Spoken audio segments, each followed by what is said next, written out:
Break muna at wala munang laro ngayong araw ang ginaganap na FIBA Basketball World Cup 2023 dahil sa hinihintay na pagdating sa Pilipinas ng ilang teams na nanguna sa group phase doon sa dalawa pang host countries na Japan at Indonesia. Inaasahang darating kasi sa Pilipinas ngayong araw ang mga top teams din na Germany, Latvia, Canada at Slovenia. Kabilang sa mga sikat na teams na maraming NBA players na tiyak na lalong magpapainit sa mga laro sa MOA Arena ay ang pagdating dito sa Metro Manila ng Canadian team. Una nang ginulat ng Canada ang mundo ng basketball nang masilat nila doon sa Indonesia ang defending champion na Spain sa do-or-die game kahapon.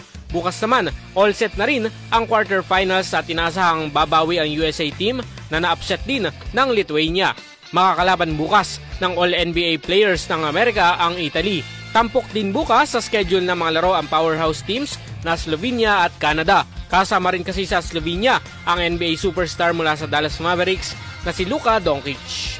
Para sa ating Aramen Sports, ako si Radyo Manjairos Peña, Florida, Tatak Aramen.